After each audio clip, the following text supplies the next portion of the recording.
Oh, all of the good nuggets in this documentary, including this, her time with folk in the chain gang, her time with Cujo Lewis, the last man who was talked to, who came on that last ship that brought people in bondage to the New World.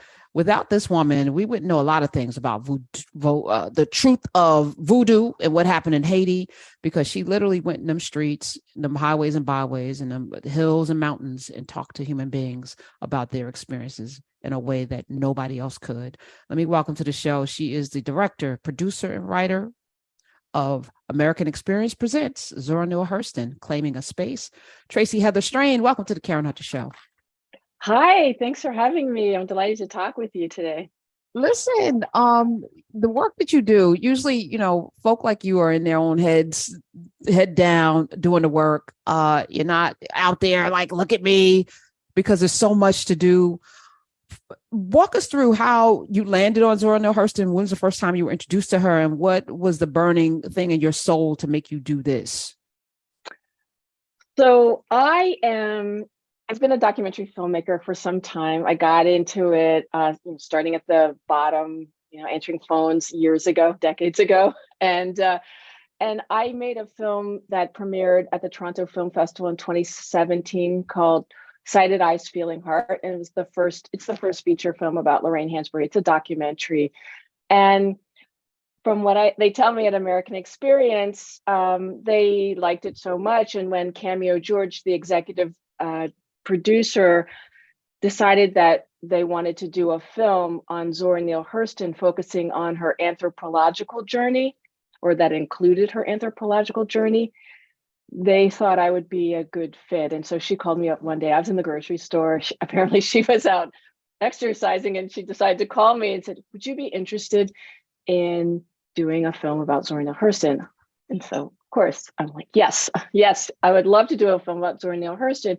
And this was really wonderful for me because, frankly speaking, at that time, because as you said, I've been having my head down working on stuff, I didn't have the time to explore Zora Neale Hurston. Of course, I'd heard of her. I don't remember the exact day when I heard about Zora Neale Hurston, but I didn't grow up at an age when you studied her in school like students do now.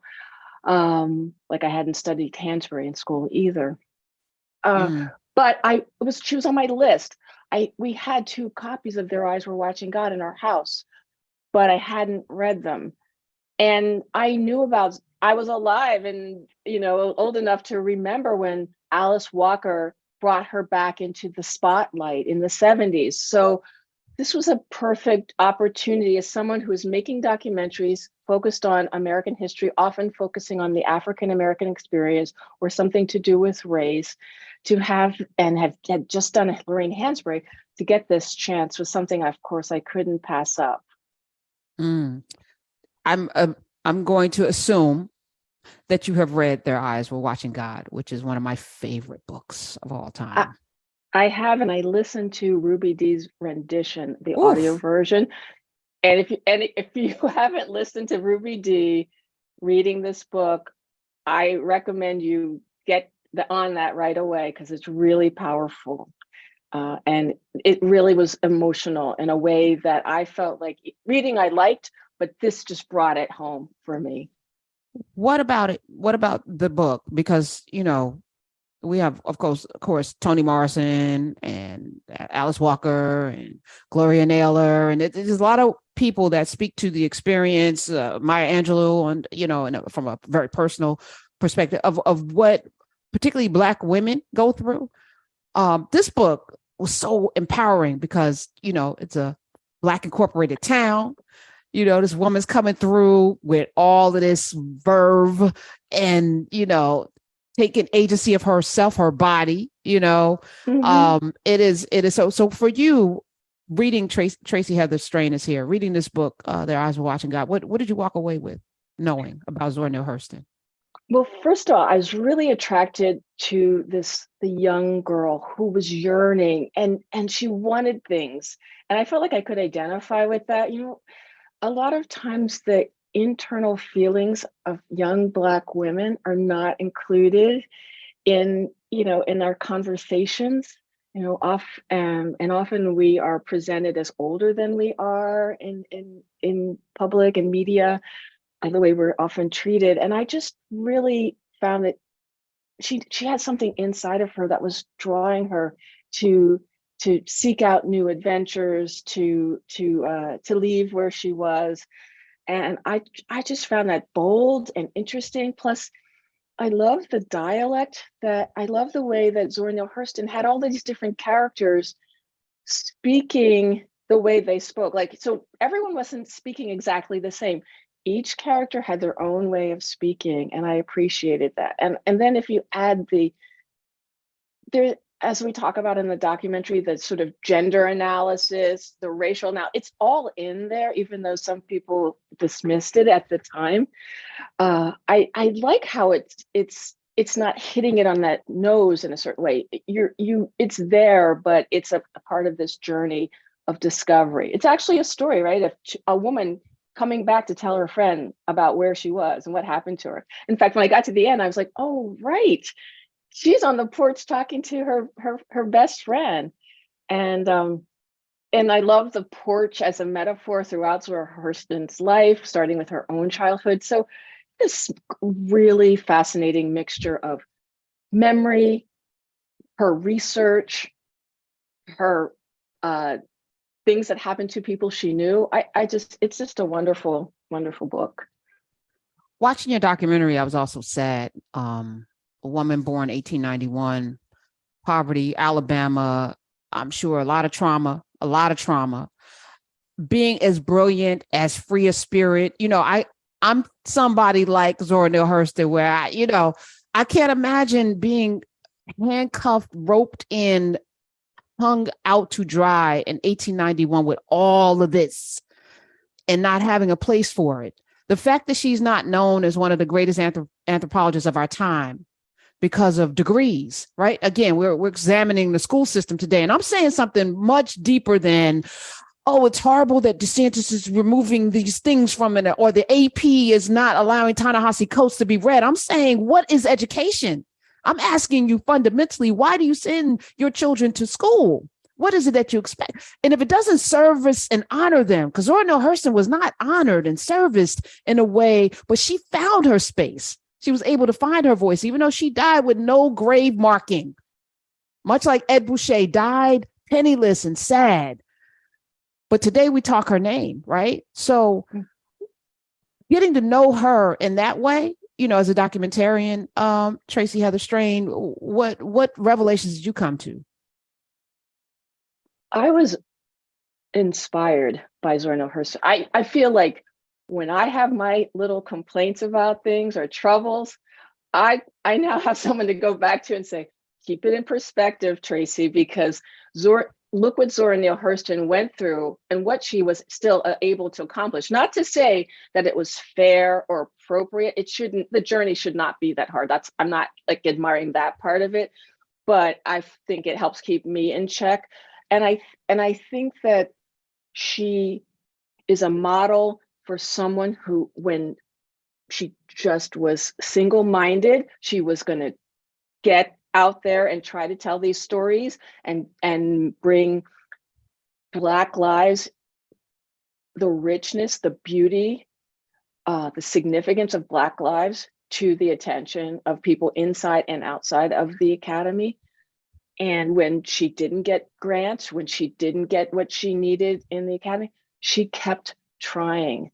And I think that we all have to always keep trying, fighting systems, fighting for our education, fighting. It's unfortunate, but that's what we have to take on to continue to do the things we want to do in this society the way it exists now, or it has existed for some time. All the time. I asked Dr. Chris Jones, who is a rocket scientist and stands on the shoulder of Ed Boucher, like, what did a man do with a PhD in physics in 1870s? And what does a Zora Neale Hurston do with this anthropological, yearning in a place? So she had to get money from somebody, right? And the benefactor, Charlotte Osgood Mason, who you forced me to look up, because I'm like, who is this white lady? who was funding something that Zora Neale Hurston was like, yeah, I know you're giving me this money to do that, but yeah, you're not getting that. I'm gonna give you something, but what you're not gonna do is defile my people, and you're not gonna pay me to do it. Do you know what I'm saying? I'm gonna take your money, but I'm not gonna deliver what you really want. Talk a little bit about that, because some would look at that as, she wasn't quite honest or whatever, and she was, very, very cheeky, and she was, she knew how to navigate white power spaces and make them comfortable enough. Some would say that's dishonest. So everybody who's doing any kind of work has to raise money, right? So you white, black, otherwise. And Zora Neale Hurston's operating at a time when it was so overt, anti-blackness was so overt. And here you have a handful of people that are supporting Black artists, writers.